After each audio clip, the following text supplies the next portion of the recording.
নমস্কার দর্শক বন্ধুরা, ইনফরমেশন অ্যান্ড উইজডম চ্যানেলে আপনাদের প্রত্যেককে স্বাগত।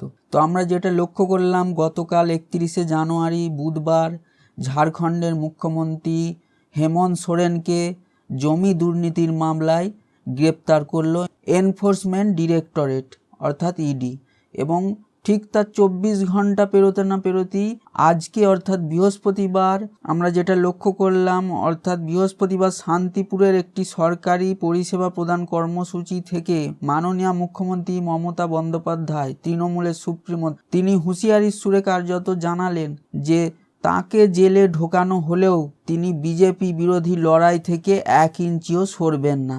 এটাও তিনি জানাচ্ছেন যে আমাকে জেলে পুরলেও আমি জেল ফুটো করে বেরিয়ে আসব।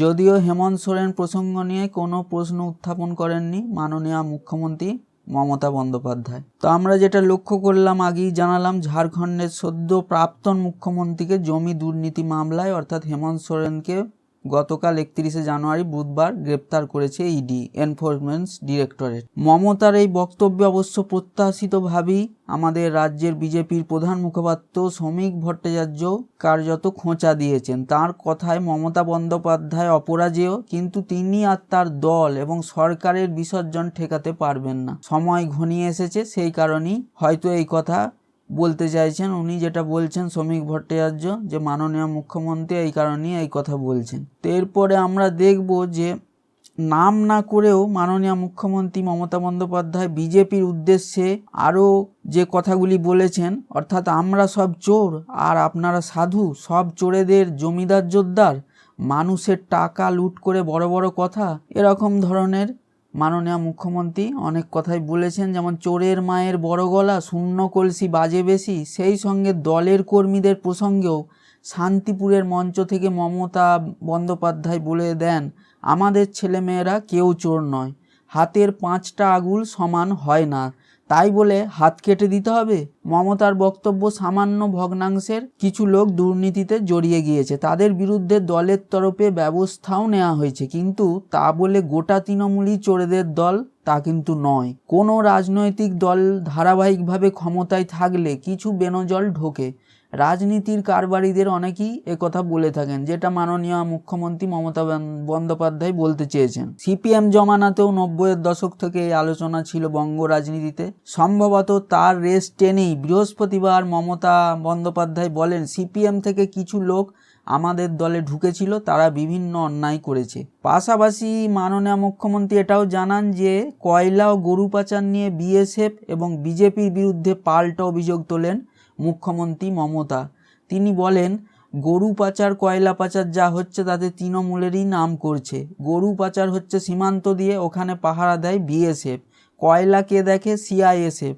কাদের সংস্থা? কেন্দ্রের। কোল ইন্ডিয়া কাদের? কেন্দ্রের। সব তোমাদের, আর দোষ তৃণমূলের। প্রসঙ্গত, গরু পাচার মামলায় তৃণমূল নেতা অনুব্রত মণ্ডল এখনও জেলবন্দি হয়ে রয়ে গিয়েছে। গ্রেপ্তার হয়েছেন তার মেয়ে সুকন্যাও। কয়লা পাচার মামলাতেও তৃণমূলের সর্বভারতীয় সাধারণ সম্পাদক অভিষেক বন্দ্যোপাধ্যায়কে একাধিকবার জিজ্ঞাসাবাদ করেছে ইডি।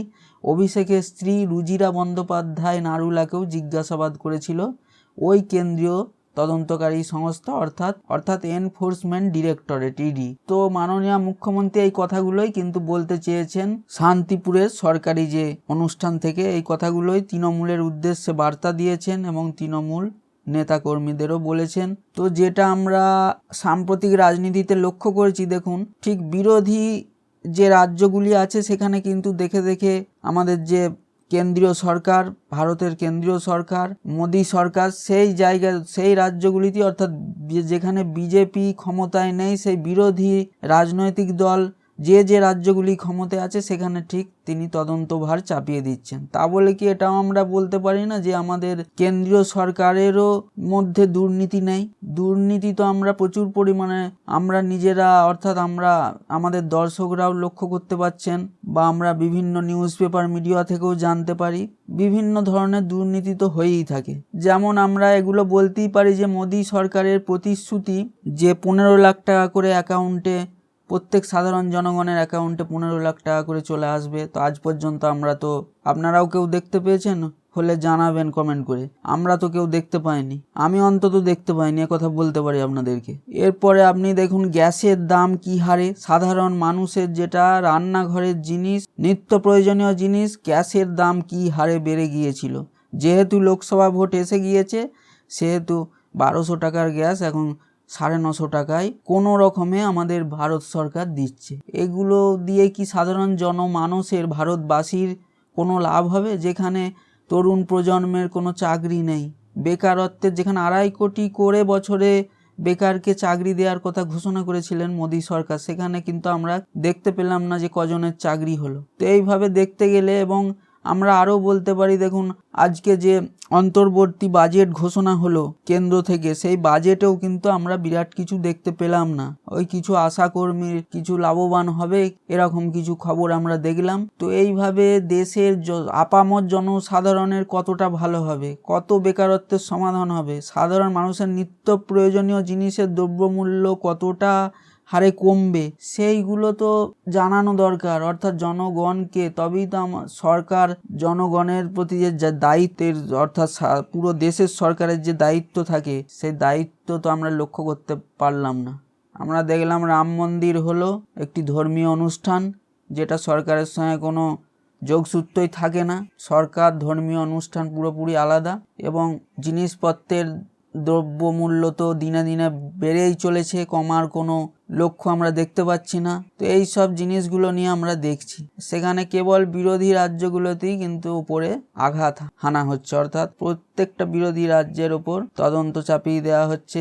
আর একটা বড় সরকার বা দল, সে রাজ্যেরই হোক বা কেন্দ্রেরই হোক, সেখানে দুর্নীতি তো কিছু মানুষ, যেটা মাননীয় মুখ্যমন্ত্রী আজকে বলেছেন শান্তিপুরের সভা থেকে, যে কিছু ভগ্নাংশের লোক দুর্নীতিতে, যেরকম তো প্রত্যেকটা দলই, সে কেন্দ্রীয় সরকার হোক রাজ্য সরকার হোক, কিছু মানুষ তো দুর্নীতি পরায়ণ থাকি, এ প্রত্যেক দলে আছে। যেহেতু আপনারা কেন্দ্রীয় সরকারে আছেন, হয়তো আপনাদের সেই দুর্নীতির তদন্ত হচ্ছে না, অনেক এরকম খবর বেরোচ্ছে। আর যেহেতু রাজ্য সরকারগুলো বিরোধী দল, সেখানে তদন্ত হচ্ছে, আমরা এগুলোই লক্ষ্য করতে পারছি। তা আপামর জনসাধারণের কোনো ভালো কাজ আমরা লক্ষ্য করতে পারছি না। বেকারত্বের সমাধান, মানুষের অ্যাকাউন্টে যে 15 লাখ টাকা করে দেওয়া হবে, কোথায় গেল সেই সব প্রতিশ্রুতি? সেগুলো এখনো পর্যন্ত পালন হয়েছে আপনারা বলতে পারবেন? বা আমরা ভারতবাসী হিসাবে, আমাদের দর্শক বন্ধুগণ, আপনারাও জানাবেন। তো বন্ধুরা, আজ এই পর্যন্তই থাকলো। ভিডিওটি ভালো লাগলে একটি লাইক অবশ্যই মনে করে করবেন, এবং সাবস্ক্রাইব করে আমাদের পাশে থাকবেন। ধন্যবাদ, এবং কমেন্ট করেও জানাবেন আপনাদের যে মূল্যবান মতামত।